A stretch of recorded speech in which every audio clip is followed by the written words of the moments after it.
Welcome to the UAC.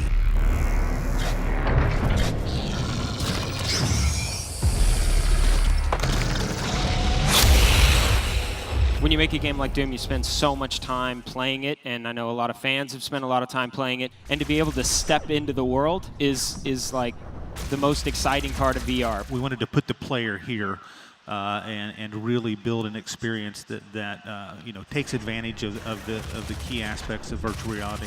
This time you're a cybernetically enhanced member of the UAC. Marty, tell us what the setup is. Yeah, so you actually play a scientist, Dr. Peters, who is part of the BFG program, bringing the BFG to existence. In that facility, if you're familiar with that, that's a research facility that you fight through and you get the BFG in.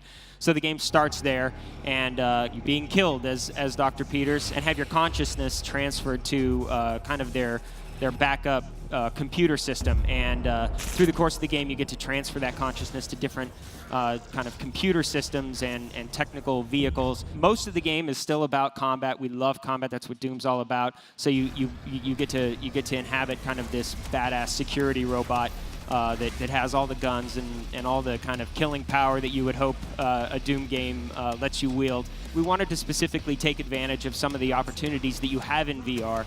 Being the Doom Marine and the Doom Slayer it's such a focused experience. The Doom Slayer, he doesn't fix stuff. He doesn't play an engineer. He doesn't pick locks. He doesn't hack things.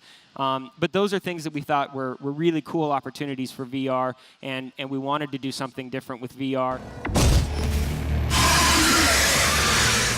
Are we going to see new locations, both on Mars and in Hell? Yes, we are. Much of the game takes place in existing locations, but you definitely explore new locations that were not seen in Doom 2016. All of them are very cool, but one of them in particular is really spectacular. It should be really fun for anybody who just wants a standalone VR experience.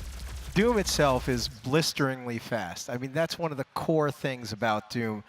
What are the challenges of bringing that kind of speed and that kind of intense, non-stop action to VR? Primary mechanism is teleportation. We also have what we're calling a dash, which is basically cardinal movement on the pad. But if you've watched the trailer for Doom VFR or you've played it in the demo booth, you see that the action is really fast because the teleportation isn't like a blink. It's, you know, we rush you through the world, and we play into that for the glory kills from Doom 2016. If you get a demon in stagger mode, you can actually snap your teleportation to him and you rush forward and telefragging, you know, a lot of good glorious jibs and blood. So it's every bit as fast. It's just different types of movement, but we're really architecting the gameplay to take advantage of that. Yeah, anybody who's played Doom knows that you got to get behind a pinky and shoot him in the butt to kill him. And doing that in VR is great because you can actually teleport right behind him or dash around the back of him and shoot him, same with the shield guys that hold up the shield. So you just get a different tactic, but it's still just as fast-paced. What are some of the challenges that you're now facing in bringing games in general to VR? The number one problem I think people face is frame rate, because you need 90 hertz to really make a smooth experience. You know, luckily for us, IdTech is really well suited for that. It's frame rate.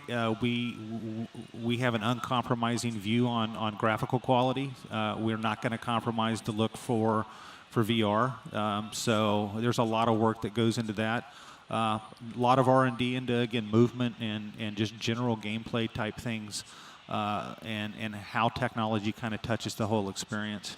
It's really fast-paced. I really encourage anybody, you know, who wants a fast-paced combat experience. They really need to look at Doom. It's going to be different than a lot of the stuff they play in VR. Everybody at it is just thrilled to be bringing Doom to VR.